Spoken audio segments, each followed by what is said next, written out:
नमस्कार, times of Swaraj में आप सबों का स्वागत है। मैं हूं संतोष और आज हम टाइम्स ऑफ स्वराज में चर्चा करने जा रहे हैं कि देखिए शिक्षा और शिक्षा व्यवस्था पर जब से हम खबर करनी शुरू किए तो हम इस फील्ड में प्रवेश किए थे फर्जी शिक्षकों के खिलाफ कार्रवाई हो यह सुनिश्चित करने के लिए, और इसको लेकर अभियान भी चलाए। बहुत सारे लोगों पर कार्रवाई भी हुई, लेकिन इस दौरान बहुत सारे शिक्षकों से भी रिश्ता बना। के पाठक के गैर जरूरी फैसले की वजह से काफ़ी लोग हमसे जुड़े भी। लेकिन इन सब से इतर जो सबसे महत्वपूर्ण बात रहा कि ऐसे दर्जनों व्हिसिल ब्लोअर्स हमसे जुड़े जो शिक्षा विभाग में फर्जी तरीके से अपॉइंट हुए थे शिक्षक, और वो कैसे ऐसे शिक्षक बाहर जाए, वो लगातार कोई 5 बरस से, कोई 10 बरस से, कोई 15 बरस से लड़ाई लड़ रहे थे।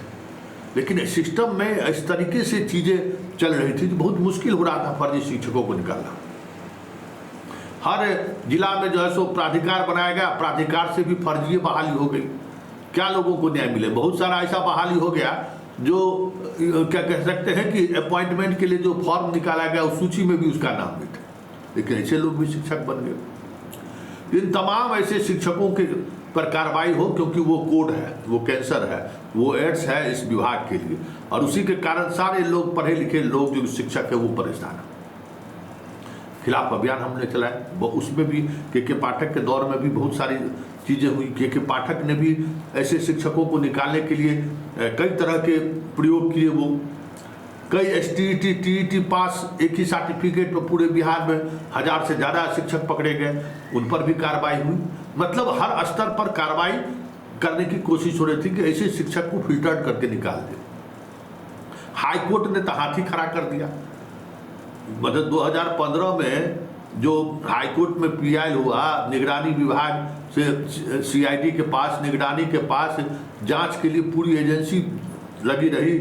हुआ कि फर्जी कम निकला, जो था उससे पैसा लेके सो बैठ गया, लेकिन तैयो 2-3 हज़ार निगरानी के कारण निकला। अंत में 72,000 फोल्डर नहीं मिला। इस बात को लेकर हाईकोर्ट ने भी इस मुकदमा को ख़त्म कर दिया।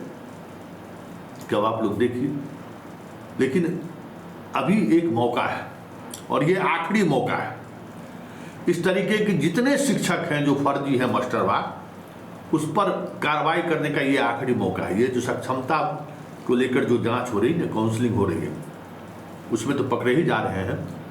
और जितने जिले के में व्हिसिल ब्लोअर्स हैं जो लड़ रहे हैं, इस लड़ाई को लड़ रहे हैं, आपको हम एक रास्ता बता रहे हैं, आप तुरंत उस पर एक्शन लीजिए।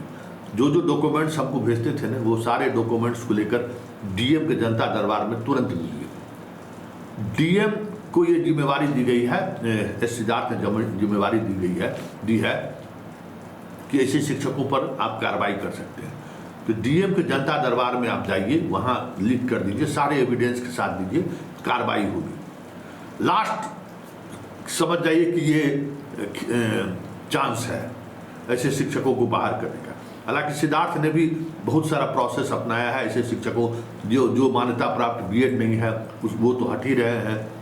फिर STET का सर्टिफिकेट भी जांच हो रहा है कि जिस सब्जेक्ट से आप हैं उस सब्जेक्ट में आप अपॉइंट आप हैं या नहीं है, वो अपने स्तर से कर ही रहे हैं। लेकिन जैसे फर्जी डिग्री लेके बहुत सारे लोग आप लोग भेजते रहते थे, वो सारा डॉक्यूमेंट्स लेकर DM कार्यालय में जाइए, DM के जनता दरबार में वो चीज़ें देंगे। और तुरंत जो काउंसलिंग सेंटर का जो हेड है उसको भी रिसीव कराइए कि आपके यहाँ ये टीचर फर्जी है, इसके डॉक्यूमेंट्स को लेकर, क्योंकि वो जांचना है।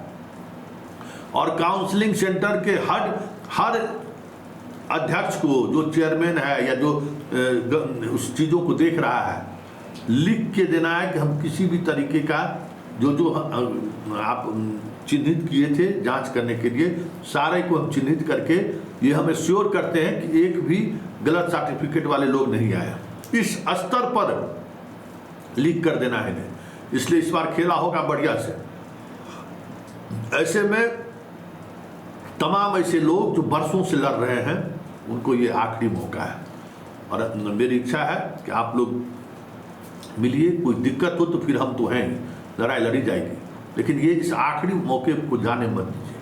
एगो जहानाबाद में जदयू का कोनो नेता है, उसकी पुतौह या बेटी ये सब है, वो भी अगर शिक्षक सुन रहे होंगे तो गो इट, इस बार हिला देना है, समझ गए ना। और संयोग से आपके यहाँ डीएम भी जहानाबाद में महिला, अच्छी महिला है डीएम, और डीएम अभी बिहार में अधिकांश जगहों पर अच्छा ही विधायक मंत्री के पैर भी नहीं सुनने वाला है, खेला हो जाएगा।